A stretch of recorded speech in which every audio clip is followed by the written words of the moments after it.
Why don't you go ahead? Here Welcome, we go. everyone. This is Hello, Uncle everyone. Dan. This is my partner over here, the famous Brett Jenny, and we are in our inauguration podcast about crypto and cash. So we want you guys to understand that you're here to learn, and we're here to teach, and we want you guys to understand what's going on in this world because regardless of what you may think, the blockchain technology is not going anywhere. And we're just, regular down to earth guys that happen to be in this space. And we want to make sure that you guys get that really good understanding. You can ask questions or whatever. But bottom line, we want you to learn. So I want take it away, Brad. Introduce yourself. Let the audience know who you Well, are. kind of build on what you're saying, Uncle Dan, which is what's kind of great about us is we come from a little bit of a older generation as far as viewpoint on this, right? Dan, you are in your 60s. I am in my mid to late 40s. So a lot of what we're seeing now with blockchain technology, cryptocurrency, and all that stuff, if you're Generation Y or Generation Z or whatever it is, these kids are growing up with this technology and it's kind of second nature to them. But people that are kind of older like you and me kind of need to understand the basics about what's going on. And like anything, education is the number one key to kind of be aware and know what's going on in the world that's changing around us. So that's kind of where we're coming into play. We wanted to share a little knowledge about that, just basic knowledge of stuff and have different conversations and kind of go from there. So we hope everyone enjoys. Absolutely. You talking about old. See, I'm real old, so I'm in the mid 60s. You're not gonna find a whole guys that are in their mid 60s talking about blockchain technology or crypto or Bitcoin or I have been to a lot of networking groups and met a lot of people in the space, and you're probably the oldest I've met. You're a boomer. I'm a generation Z. So Generation X, sorry. Got my generation wrong. Anyways, so Dan, give a little bit of background about yourself before we kind of have a few conversations here. Well, my branding name or the name of my company is Uncle Dan Consulting. And I have been in the financial services arena, including the mortgage industry for, God, I hate to say it, 40 to 45 years. And so I've been around the block. I've seen a lot over the years, and I've watched technology just keep coming. What's funny is, when I was in the mortgage industry, and I started right out of college back in around 1980, I worked with my dad. He was the first African-American mortgage broker in Oakland, California. So he's the one that trained me. And then I worked for him for about 5 years. And then I moved on and opened my own because it's kind of tough working with your parents if you've ever done that before. Especially, man, my dad was like a taskmaster. I'm like, oh, my God. Kind of dad, huh? Hey, he's one of those, I pay the telephone bills around here. Oh, that was him, man. He was a trip. My house, my rules. Yeah, my house, my rules. So it was cool, but I had to go out and do my own thing. And so then I opened my own mortgage company and did that for, God, till 2008. But the beautiful thing is I met my wife of 32 years there. While in that industry, she was an underwriter. And then I kind of moved on from 2008. I had started a financial college planning program in 2005. So I was ready for the crash that I knew was coming because they were just giving away money like it was crazy. Anybody could qualify to buy out. You knew from doing this business, right? Absolutely. I knew it was. I was like, this cannot last long. Nina loans, no income, no assets. Right. Hey, just sign right here. Here's your home. I make $400,000 a year. I'm a teacher. Trust me. Sounds good. Sign here. Exactly. It was nuts.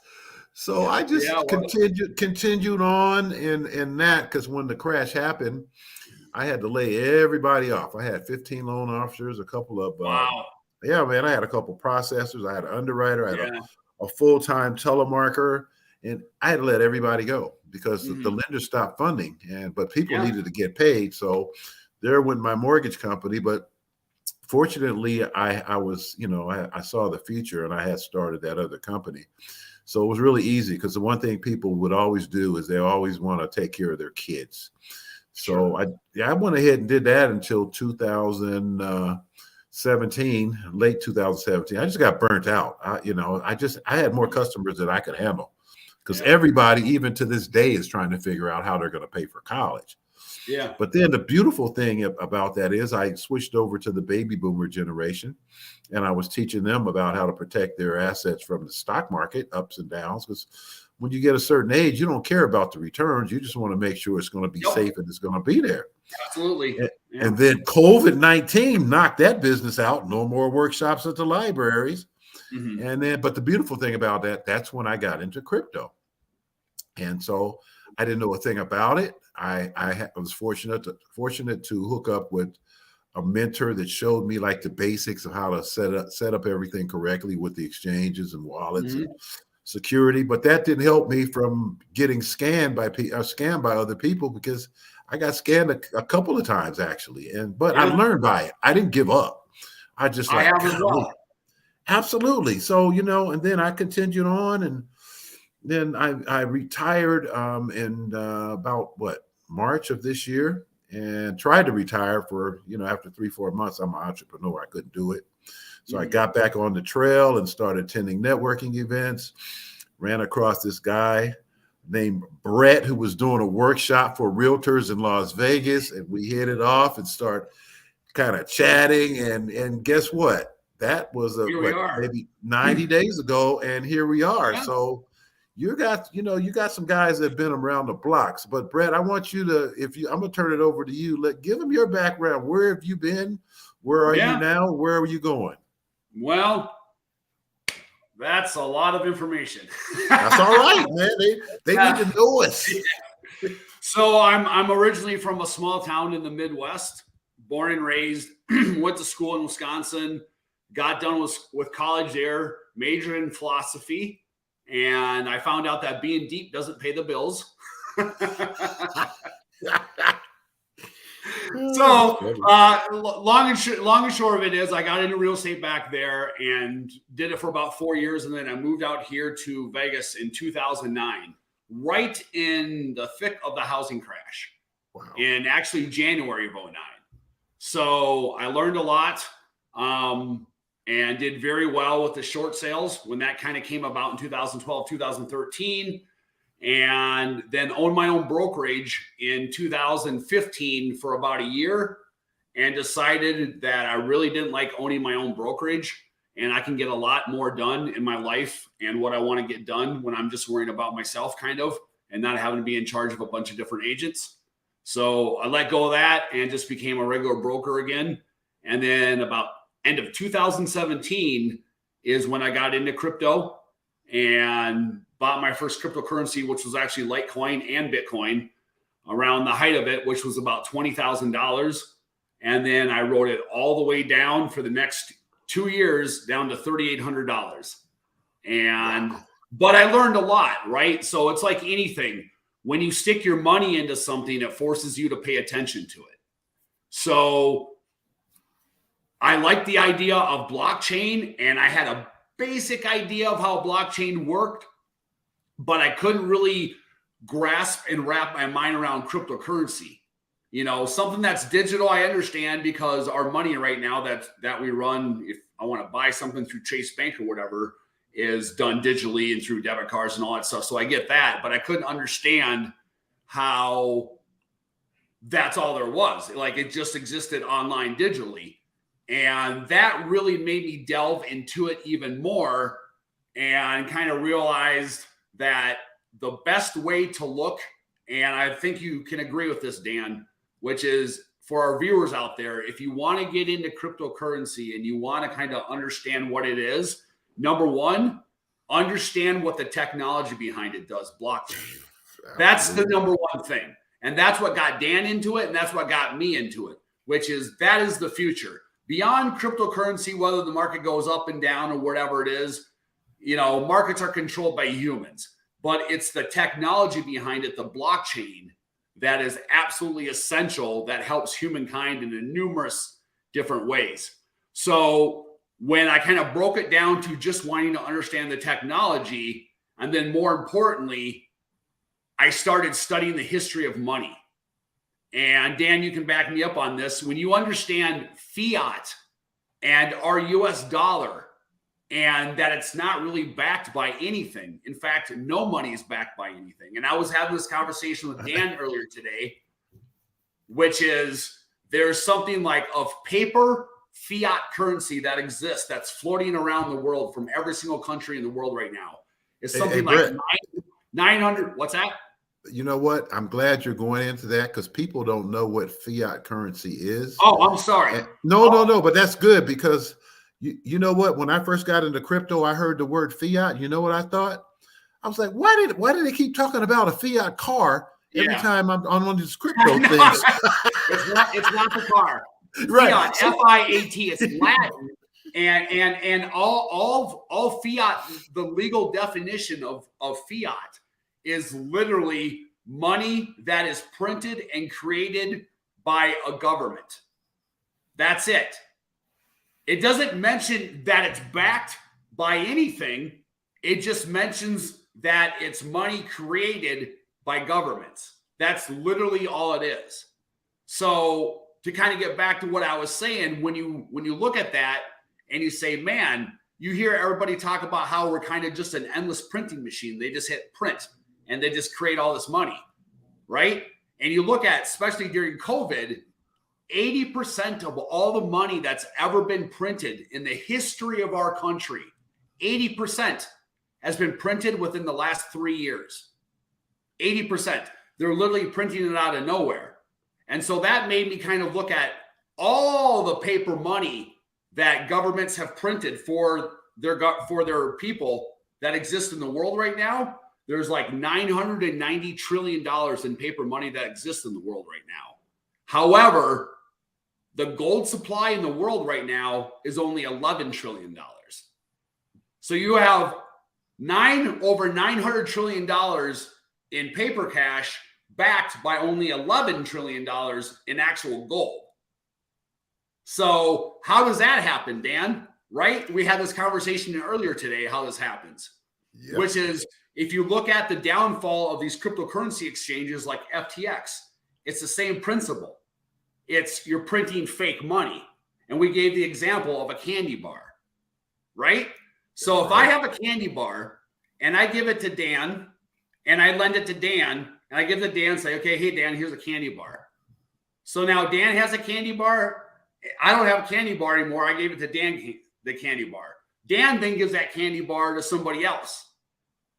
That somebody else gives that candy bar to somebody else. That somebody else gives that candy bar to somebody else. Now you literally have 5 candy bars that are on the books, but there's literally only one physical candy bar. So now you get 10 deep and you've got 10 candy bars that technically exist, but there's physically, in reality, only one candy bar because it got lent out 9 times. So what happens if that person, that 10th person, eats that candy bar? What happens to those other 9 people? They don't get a candy bar because it doesn't exist. Bloop, gone. And that's what we're doing when we hit that printing press. Absolutely, Brett, man. That's a great analogy. One other thing, we just, this is our first podcast, and I wanted all of you listeners to understand, we do this for educational and entertainment purposes. This is in no way are you to take our advice about buying any coins. It's not about buying or investing or anything like that. Mm-hmm. We are into the teaching and education for you.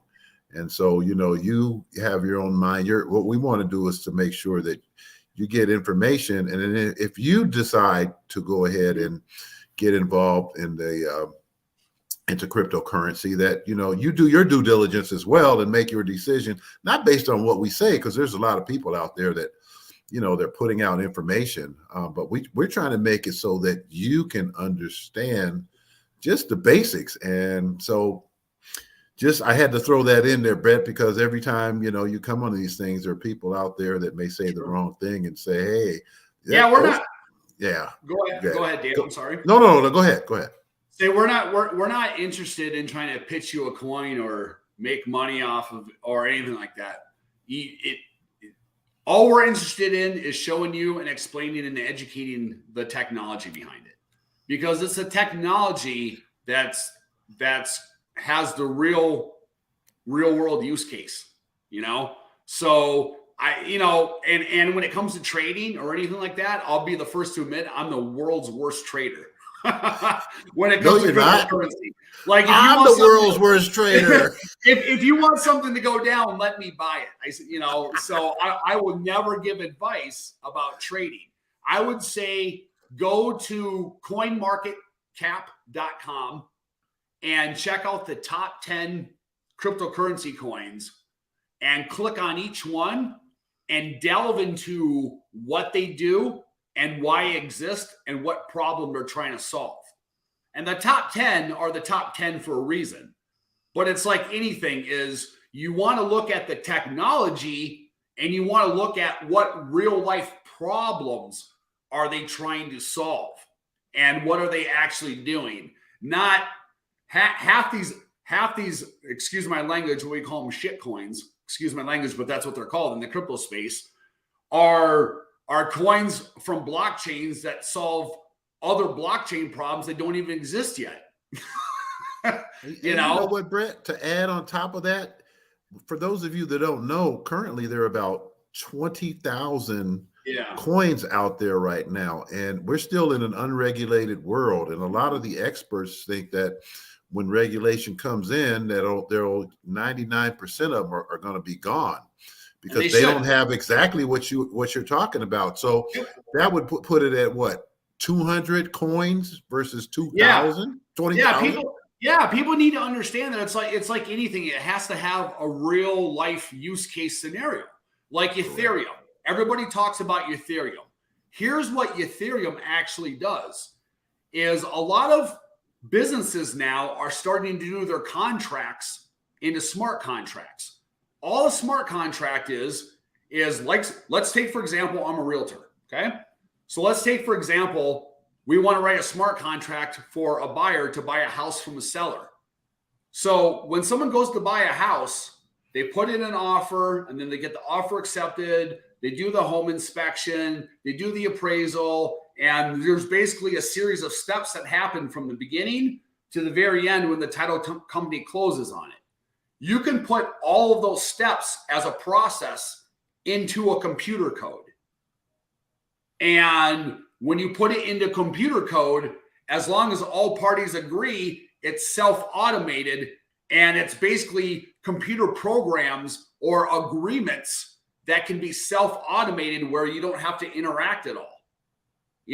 What this solves is if you have two people in agreement for something, and then somebody comes 6 months into the contract and wants to get sneaky and wants to try to overpower the other person with attorneys or whatever it is to try to take from them, you can't have that happen. Literally, you can't, because it's in computer code. You can't change a computer code. It's all agreed upon, So the long and short of it is Ethereum allows people to put contracts onto the computer so that they're self-automated. That solves a lot of real world problems by being able to put contracts into computer code and have them self-automated so that nobody can mess with it. Plus, it's 10 times more secure. Why is it 10 times more secure? Because the blockchain works like this. If I have an email and I want to send it to you, Dan, I send you an email. It's one piece of information that's sent directly to you. Yep. If somebody wants to hack it, all they have to do is get in between that and take that one piece of information, that one central point, and take it all. Blockchain, I take that information and I send it to you through blockchain. And the second I send it to you, it goes off into a million different pieces randomly throughout the internet. And then it comes all back together when you receive it on your end. So when it gets broken to a million different pieces, what do you think the likelihood that someone's going to be able to hack it? That they're going to be able to literally go in there, take these million randomly scattered pieces and put them all to, it's not going to be able to happen.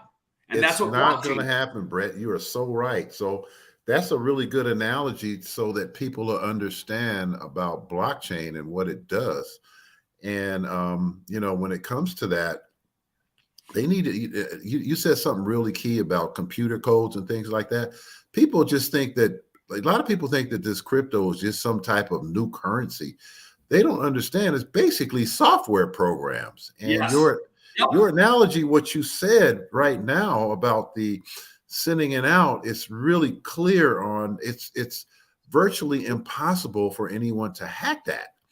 And Correct. so, that's the type of things, you guys that are out there, visiting our podcast, that you're going to learn the simplicity of what we're trying to teach you. We're not trying to get over your head, because I know I've been on, I'm 66, and I've been on podcasts. I've been on YouTube. I've been to different seminars on cryptocurrency.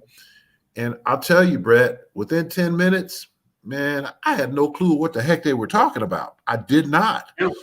So Brett's example that he just showed you on what the blockchain is was right on par. So go ahead and continue, man. I just want people to understand that. Oh, no, I mean, I just really want to get across the point of the blockchain technology, right? And so let me give you an example. Like Walmart. You once in a while you hear about Walmart or one of these other major grocery stores getting E. coli, right? And there's E. coli bacteria, there's an infection, whatever it is, someone got sick or died or whatever it is. So what happens is, every time that Walmart receives produce or goods or whatever it is, you track it all on blockchain. So for example, it comes out there's an E. coli breakout in one of the sources for, like, say, some cabbage that Walmart has. If it's all delivered and stored on blockchain, Walmart can literally go back and find out what farm that came from, what batch, what day, what time, everything immediately within seconds, because it's stored on the blockchain. So things like that. Same thing with medical records. Another example would be, let's take it a little bit step further, which you put smart contracts into an insurance claim. Okay. So now the way it's set up is I come from farmland in Wisconsin, right? And a lot of farmers in the summer, they'll take out drought insurance, because if there's a drought, obviously they got to hedge their losses of the crops not growing and the money they're going to lose. So they'll take out drought insurance with, like, say, Farmers Insurance or whatever insurance company it is. Well, the insurance company has a certain criteria of stipulations that would meet a drought. Whereas, if you go X amount of days with X amount of rain, it's considered a drought. Or if the weather is a certain time for whatever it is, there's all these conditions and stipulations that any insurance company has as far as what needs to be met for those conditions to stake that claim, right?